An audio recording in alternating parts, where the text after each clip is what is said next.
Doctor Yunus তার নিজের ক্ষমতায় বা নিজের ইচ্ছায় নির্বাচন না দিয়ে ক্ষমতায় থেকে যাওয়া এবং তাদের ক্ষমতার প্রলং দীর্ঘায়িত করার করতে পারবেন না। এই সুযোগ তার সামনে নেই এবং এই ক্ষমতা সরকারের এই মুহূর্তে আর নেই। আমরা প্রধান উপদেষ্টা বানাইছি, বিদেশিরা ওনার নামটাতে একটু সম্মান সূচক লেখছেন অন্তর্বর্তীকালীন প্রধানমন্ত্রী ডক্টর মোহাম্মদ ইউনূস। তাও তালিকাতে কত 500 জনের তালিকায় 50-এর মধ্যে চলে আসছে। ভারতকে জ্বালাইবার সুযোগ পাইতেছে না, বহুদিন পর সেই সুযোগটা চলে আসছে। কি যে জ্বালাটা জ্বলবে দেখবেন, পুরা ভারতের মিডিয়া ঝাঁপায় পড়বে জাকির নায়েক সাহেব যখন এখানে আসবে।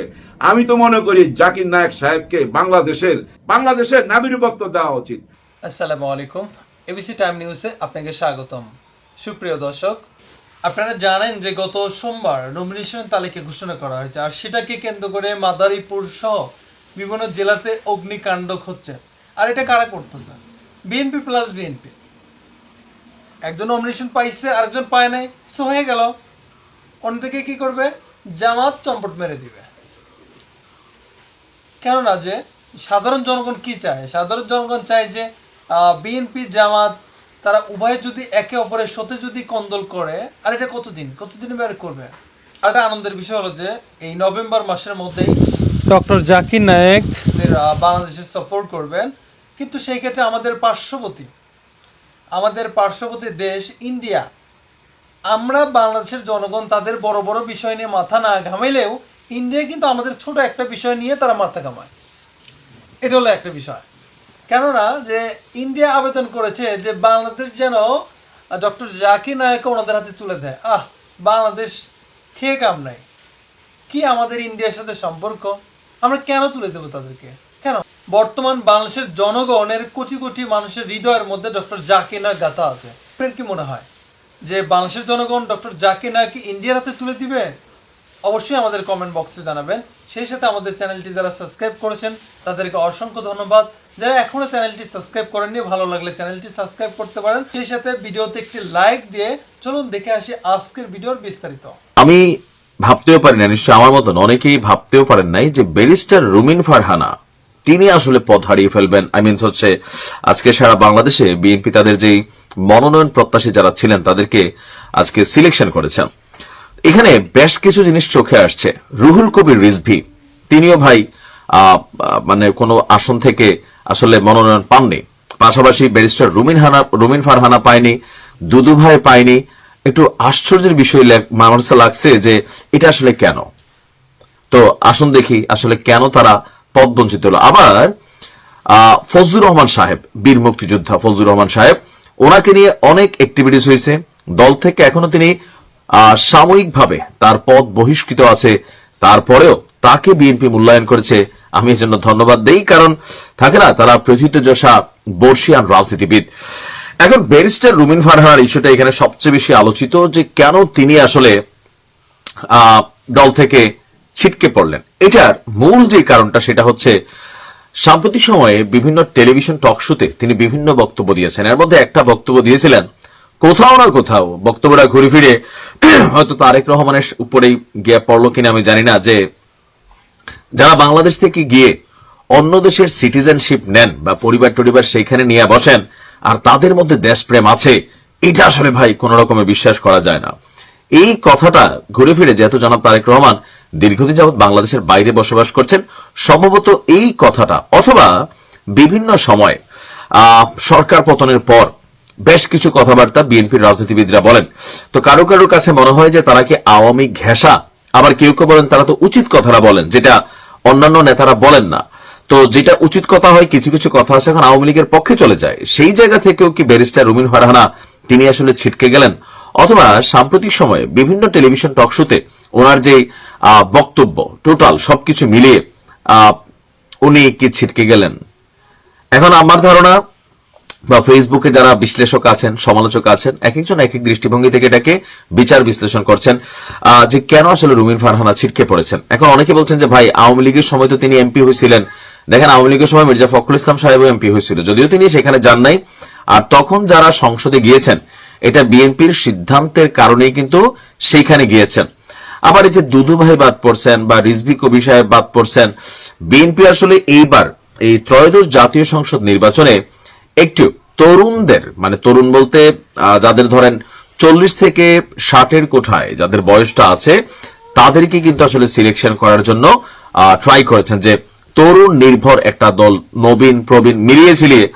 আবার কিছু কিছু জায়গায় এখনো তারা প্রার্থী ঘোষণা করে নাই। এই যে প্রার্থী ঘোষণা করে নাই, এর মাঝখানে ভিপিনুর যে আসন থেকে লড়াই করবেন, মান্না ভাই যেখান থেকে করবেন, সাকি যেখান থেকে করবেন, এরকম অনেকে আছেন। তাদের বেলায় বিএনপি হয়তো যে জোটের অংশ হিসাবে, যদিও এখনো প্রকাশ্যে সবাই জোটে আছে কিনা আমরা জানি না, কিন্তু কিছু কিছু জায়গায় যখন বিএনপি প্রার্থী দেয়নি, তো লোকমুখে যতটুকু আমরা বুঝতে পারতেছি যে আগামী দিনে জোটবদ্ধ হিসাবে থাকে না, ব্যক্তি ক্যারেক্টার দুই একজন দুই একটা সিট দিবে, যেমন গণ অধিকার পরিষদ থেকে হতে পারে সেটা ভিপিনুর, রাশেদ, এরকম 2-4 জন যারা আছেন তাদেরকে হয়তো ছাড় দিবেন।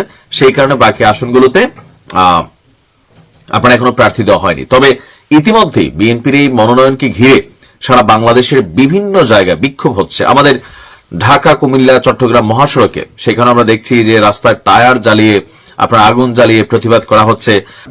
আমাদের বাংলাদেশের 3 দিকে হচ্ছে ভারত, আর পাকিস্তানের পুরো একটা দিক ভারত। এখন চিন্তা করেন, পাকিস্তানের সাথে যদি ওদিকে কোনো গন্ডগোল হয় ভারতের সঙ্গে, বাংলাদেশ আবার এদিক দিয়ে চাপ দিবে ওই 7 সিস্টারে। আবার ভারত যদি বাংলাদেশকে কোনো চাপ দেয়, সামরিক চাপ, পাকিস্তান আবার তার ওই সাইডে, ভারতের ওই সাইডে পাঞ্জাব সহকারে পুরো ওই বেলটা কাশ্মীর টাশ্মীর সহকারে একটা $20 দিবে। এরকম একটা চুক্তি কি হইতে যাচ্ছে? এরকম কথাবার্তাও কিন্তু তাদের মিডিয়ার সামনে আইসা তারা নির্লজ্জের মতো বলতে থাকে। আমাদের স্বাধীন দেশে কে আসবে না আসবে এইটা নিয়েও তাদের চিন্তা ভাবনা। কারণ ওই যে একটা অঙ্গরাজ্য বানাইতে চাইছিল তাদের মুখ্যমন্ত্রী শেখ হাসিনা, এখন তাদের কাছে ওরা ধইরা নিছে বাংলাদেশ তাদের একটা অঙ্গরাজ্য, আর তাদের মুখ্যমন্ত্রী শেখ হাসিনা। এবং 41 সাল পর্যন্ত একটা প্ল্যান প্রোগ্রাম বানায় ফেলেছিল। 41 সালের পরে এই দেশ তারা ভাই প্যাডের মধ্যে ঢুকায় নিত, এরকম পরিকল্পনায় চলে গেছিল। ওই অভ্যাস থেকে আর বাইরে আসতে পারতেছে না। এতগুলা কথা কেন বললাম? জাকির নায়েক সাহেব আসবে আমাদের দেশে, এই নভেম্বর মাসেই আসবে। আর তার জন্যই তাদের গায়ের মধ্যে জ্বালা ধরছে, জ্বালা। ওদের পররাষ্ট্রমন্ত্রী আমাদের দেশকে জানাইছে যে জাকির নায়েক হচ্ছে একজন ক্রিমিনাল, উনি আসামি। 2016 সালে আমাদের দেশ থেকে, মানে ভারত থেকে মানি লন্ডারিং কইরা এবং অনেক ক্রাইম কইরা পালায় চলে গেছে মালয়েশিয়া। সে যদি বাংলাদেশে আসে, এটা ভারতের জন্য হুমকি। বাংলাদেশের উচিত হবে তাকে অ্যারেস্ট কইরা ভারতের হাতে তুইলা দেওয়া। চিন্তা করছেন কত দূর চিন্তা ভাবনা তাদের? আমাদের দেশ থেকে জানাইছে কিভাবে জানেন? আমাদের পররাষ্ট্রমন্ত্রী জানাইছে, হ্যাঁ কথা ঠিক আছে, কোন দেশেরই উচিত না কোন ক্রিমিনালকে জায়গা দেওয়া, অপরাধীকে জায়গা দেওয়া। বইলা মুস্কি হাইসা বিদায় নিছে, আর কোনো ব্যাখ্যা দেয় নাই। জাকির নায়েক আসবে কি আসবে না কোন রকম ব্যাখ্যা দেয় নাই। মানে এইটুক বুঝাই দিছে যে কোনো অপরাধীকে কোনো জায়গা দেওয়া উচিত না কোনো দেশের। মানে তোমরা যে শেখ হাসিনাকে জায়গা দিছো ওই কথাটা মনে করায় দিছে। কিন্তু এই কথার অর্থ এইটা না। অনেকে আবার এইটা মনে করতেছে তার মানে কি জাকির নায়েককে আসতে দিবে না, তার মানে কি আমাদের উপদেষ্টা মহলে, তার অর্থ আমাদের উপদেষ্টার ভিতরে ভারতের দালাল আছে। নিশ্চয়ই ভারতের দালাল আছে। না ভাই, এরকম ভাবার কোনো কারণ নাই। ডক্টর ইউনূস স্যার মজার মানুষ, সত্যি মজার মানুষ। কিভাবে মজা নিতে হয় উনি জানে। আসলে না, আরো অনেক জ্বালাইতে পারতো ভারতকে। ভারতের চোখে চোখ রেখা কথা বলছে না, ভারতের এতদিনের 12টা বাজায় দিতে পারতো। পারতেছে না কেন জানেন? নিজের দেশের মধ্যে ওই যে ইটিং সিটিং মিটিং চলতেছে গত 1.5 বছর যাবত, এদের নিয়েই ব্যস্ত। ভারতকে জ্বালাইবার সুযোগ পাইতেছে না। বহুদিন পর সেই সুযোগটা চলে আসছে। কি যে জ্বালাটা জ্বলবে দেখবেন, পুরা ভারতের মিডিয়া ঝাঁপায় পড়বে জাকির নায়েক সাহেব যখন এখানে আসবে। আমি তো মনে করি জাকির নায়েক সাহেবকে বাংলাদেশের নাগরিকত্ব দেওয়া উচিত, বাংলাদেশের নাগরিক করে নেওয়া উচিত মিস্টার জাকির নায়েককে। মনে আছে আপনাদের ওই যে মোহাম্মদ আলী ক্লে বক্সার, উনি যখন মুসলমান হয়েছিলেন, খ্রিস্টান থেকে মুসলমান হয়েছিলেন, মুসলমান হওয়ার পর বাংলাদেশে আসার পর বাংলাদেশের নাগরিকত্ব দেওয়া হয়েছিল মোহাম্মদ আলীকে। মোহাম্মদ আলী ক্লে বক্সার, উনাকে বাংলাদেশের নাগরিক করা হয়েছিল কোন আমলে জানেন? জিয়াউর রহমানের আমলে। শহীদ প্রেসিডেন্ট জিয়াউর রহমানের আমলে ওনাকে নাগরিক করে নেওয়া হয়েছিল বাংলাদেশে। আমাদের উচিত হবে ডাক্তার জাকির নায়েককে বাংলাদেশের নাগরিক করে নেওয়া, তাহলে ঠিক মতো একদম জায়গা মতো মরিচ দেওয়া যাবে। চিন্তা করছেন কত বড় সাহস? তারা বলতেছে ডাক্তার জাকির নায়েককে তাদের হাতে তুইলা দিতে। এর অর্থ কি জানেন? তারা কি বলতে চায় একটু চিন্তা করলেই বাইর করতে পারবেন। তারা বলতে চায় আমরা শেখ হাসিনাকে দিয়ে দিতে রাজি, তোমরা যদি ডাক্তার জাকির নায়েককে দাও। এটাই বোঝা যায়, কারণ কি ওরা তো জানে আমাদের দেশের সবচেয়ে বড় অপরাধী তাদের দেশে, তাহলে তারা কোন মুখে ডাক্তার জাকির নায়েককে চাবে? তার অর্থ কি জানেন? ওরা চাচ্ছে বাংলাদেশ থেকে এরকম কোন প্রস্তাব দেখ যে ঠিক আছে আমরা দিয়ে দেবো ডাক্তার জাকির নায়েককে, তোমরা শেখ হাসিনাকে দাও। আরে ও ভাই, হাজারটা শেখ হাসিনাকে দিল তো ডাক্তার জাকির নায়েককে দেওয়া যাবে না, উনার সমানও হইতে পারবে না। হাজারটা হাসিনা উনার পায়ের নখেরও যোগ্য না। এটা কেন বুঝেন না? উনি কে আর শেখ হাসিনা কে? আরে একজন শেখ হাসিনা বানাইবার জন্য বেশি কিছু না, কিছু অংশ আর্মি, কিছু অংশ র্যাব, কিছু অংশ পুলিশ যদি এক করতে পারেন, এরকম শেখ হাসিনার জন্ম দেওয়া যায়। একটা না, 100টা। কিন্তু একজন জাকির নায়েককে কি জন্ম দিতে পারবেন ওই পুলিশ র্যাব মিলিটারি দিয়া? না, ওইটা জ্ঞান চর্চা করতে হবে, জ্ঞানের চর্চা। ডাক্তার জাকির নায়েকের এই মাথাটা ভাই একটা লাইব্রেরি। ধর্ম নিয়ে, ইসলাম ধর্ম নিয়ে, শুধু ইসলাম কেন, আপনি যে কোনো ধর্ম নিয়ে কথা বলেন না কেন, ডাক্তার জাকির নায়েককে যে কোনো ধর্ম নিয়ে প্রশ্ন করেন, সঙ্গে সঙ্গে উত্তর দিবে। শুধু উত্তর দেয় না ভাই, কোন পবিত্র গ্রন্থে কি লেখা আছে, কোন পাতায় লেখা আছে, পাতার নম্বর সহকারে, কত নম্বর লাইনে লেখা আছে, পৃষ্ঠার উপরে না নিচে, সব মুখস্থ বইলা দিতে পারে। আর সেই মানুষটার সাথে অনেকেই শেখ হাসিনা তুলনা করেন যে শেখ হাসিনারে দিয়ে দেন, আমরা ডাক্তার জাকির নায়েককে দিয়ে দেবো। দেখেন কোন একটা টাইমে ডাক্তার জাকির নায়েক সাহেব আসতেছে, এটা মাথায় রাখেন। সময়টা কিন্তু খুব গুরুত্বপূর্ণ। হ্যাঁ, এদিকে দেখেন না, 8টা ইসলামিক দল এক জায়গায় চলে আসছে। কিছুদিন যাবত আমাদের একটু সন্দেহ হচ্ছিল, হেফাজত ইসলামকে নিয়ে আমাদের অনেক সন্দেহ ছিল, শোনা যাচ্ছিল ওনারা বিএনপির সাথে হাত মিলাবে। কিভাবে বিএনপির সাথে হাত মিলায়? শাপলা চত্বরে ওনারা যেদিন আসছিল, তার সাহসে আসছিল, বিএনপির সাহসে আসছিল। মামুনুল হক সাহেব বলছে না, আমরা শাপলা চত্বরে গেছিলাম আপনাদের সাহসে, আপনারা কথা দিছিলেন, যার জন্য আমরা ওইখান থেকে আর সরি নাই। আমরা ভাবছিলাম সন্ধ্যার মধ্যে আপনারা এসে আমাদের সঙ্গে যোগ দিবেন, কিন্তু আপনারা আসেন নাই। আর সেই রাত্রেই নেমে আসে ভয়াবহ হত্যাকাণ্ড। সেই কথা কি ভুলে গেছে হেফাজত ইসলাম? না ভাই, ভুলতে পারে না। 8টা দল আজকে একসাথে আইসা কি ঘোষণা দিছে? দাবি তাদের 5টা, আর 5টা দাবির মধ্যে সবচেয়ে বড় দাবি, যেটা নিয়ে এখন সবচেয়ে বেশি আলোচনা, সেটা কি?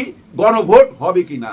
জুলাই সনদপত্রের বাস্তবায়নের আদেশ চায় ওনারা। শুধু আদেশ না, বাস্তবায়নের আদেশ দিতেই হবে, না দিয়া কোনো উপায় নাই। গণভোট দিতেই হবে জাতীয় নির্বাচনের আগে, এই ছাড়া কোনো উপায় নাই। আজকে উপদেষ্টারাও কিন্তু প্রেস ব্রিফিং করছিল, ওনারা প্রেসকে ডাকছে। ওদিক দিয়ে আবার দেখেন গুলশানে বিএনপির মিটিং চলতেছে, প্রেস ওইখানে দৌড়াইতেছে। আবার 8 দল একসাথে হইয়া জামাত ইসলামের সঙ্গে যে প্ল্যাটফর্মে আসছে, ওইখানে প্রেস দৌড়াইতেছে। সমস্ত সাংবাদিক ভাই ব্যস্ত হয়ে গেছে। এই ব্যস্ততার মধ্যে আমাদের উপদেষ্টা আসিফ নজরুল সাহেব কেন ডাকলো এটা বুঝলাম না।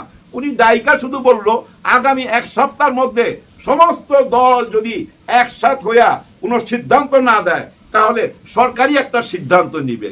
কথাটা বুঝেন, কথাটার মধ্যে লজিক আছে।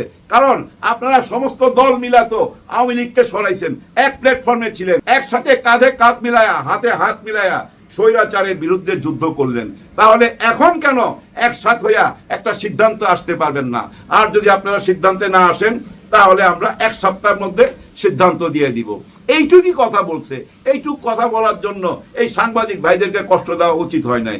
আপনি স্ট্যাটাস দিয়েই জানাই দিতেন, এটা তো আমরা জানি। যদি কেউ এক জায়গায় না আসতে পারে, সিদ্ধান্তে না আসতে পারে, ডক্টর ইউনূস স্যারই সিদ্ধান্ত দিবে।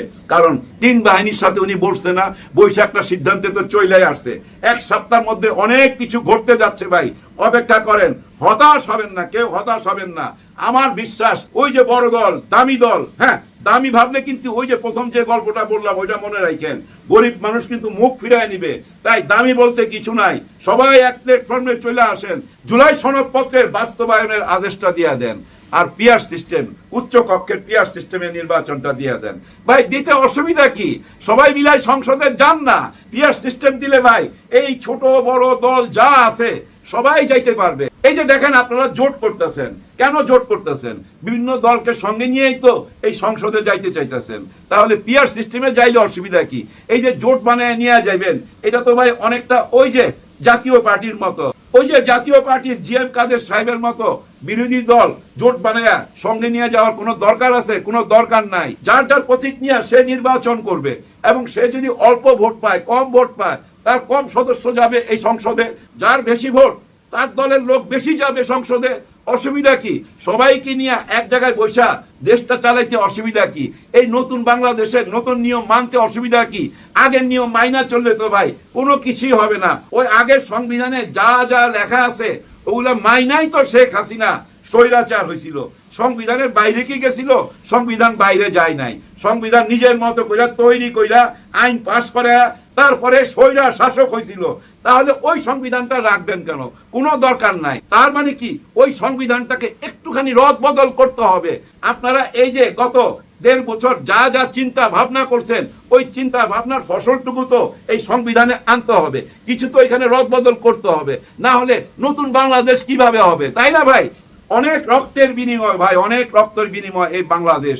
71-এ রক্ত দিছে ভাই, রক্ত ঢাইলা দিছে, রক্তের নদী বয়ে গেছে। আবার আইসা এই 24-এ অনেক রক্ত দিছে। আর কত রক্ত দিবেন? পুরা দেশটা তো ভাই রক্তে লালে লাল হয়ে গেছে। এবার আসেন দেশটাকে সঠিক পথে নিয়ে যাই। সবাই একটুখানি স্যাক্রিফাইস করেন, একটু মাইনা নেন, মাইনা নেওয়ার চেষ্টা করেন, গরিবের কথা চিন্তা করেন, জনগণের কথা চিন্তা করেন।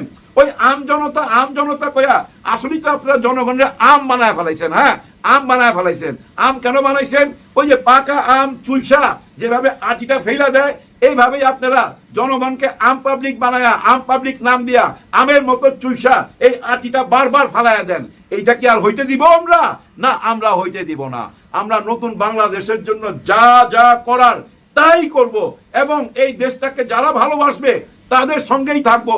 ভাই ব্রাদার, চোখ কান খোলা রাখেন, যারা দেশকে ভালোবাসে তাদের সঙ্গে থাকেন। এই সময় আর আসবে না। ডক্টর ইউনূস স্যারের মতো ক্ষমতাবান মানুষ এই দেশে আর খুঁজে পাবেন না।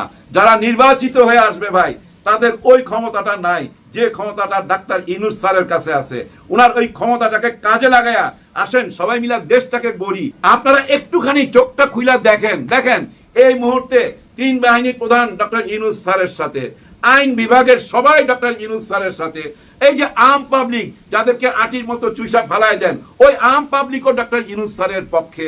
আপনারা কেন বুঝতে পারতেছেন না? আপনারা কেন জনগণের মনের কথা বুঝতে পারতেছেন না? জনগণ তো চায় ভাই, একটা নতুন বাংলাদেশ চায়। আপনারা কেন চাইবেন না? আর এই নতুন বাংলাদেশের জন্য হ্যাঁ না ভোট হইতেই হবে। হ্যাঁ না ভোট না হইলে নতুন বাংলাদেশ হবে না। কারণ আমরা সবাই মনোভাব বুঝা ফেলাইছি। আপনারা সংসদে যায় কি করবেন এটা আমরা আগেই টের পাইছি, যার জন্য আজকে ইসলামিক দলগুলা সব এক হয়ে গেছে। আপনারা যদি একসাথে বৈশা কোনো সিদ্ধান্তে না আসতে পারেন তাহলে মাঠে সিদ্ধান্ত নেন। আমরা দেখতে চাই মাঠে কার জোর বেশি, জোর যার মুল্লুক তার। ওইদিকে কি দেশ যাবে, নাকি সবাই হাতে হাত মিলাইয়া নতুন একটা বাংলাদেশ গড়বো? আমাদের আর বেশি দিন অপেক্ষা করতে হবে না, আর কয়েকটা দিন। এই নভেম্বর আর ডিসেম্বরের মধ্যে বিচারের রায় টায় সব পেয়ে যাবেন। আর এই নভেম্বরের মধ্যে আপনারা বুঝা ফেলাবেন বাংলাদেশ কোন দিকে যাচ্ছে। নিশ্চয়ই বাংলাদেশ জনগণের বাংলাদেশ হতে যাচ্ছে। বাংলাদেশ এখন বুঝতে শিখে গেছে গরিবের মনের কথা, বাংলাদেশ বুঝতে শিখে গেছে। যারা জনগণের মনের ভাষা বুঝবেন না তারাও কিন্তু আশা করেন না। আপনারা যদি আমাদের ভাষা না বুঝেন তাহলে আপনারা আশা ছাইরা দেন। হ্যাঁ ভাই, নেতৃত্বের আশা ছাইরা দেন। এই দেশ নেতৃত্ব দিবে তারাই যারা জনগণের মনের ভাষা বুঝবে। সবার জন্য সবাই দোয়া করবেন। আল্লাহ হাফেজ।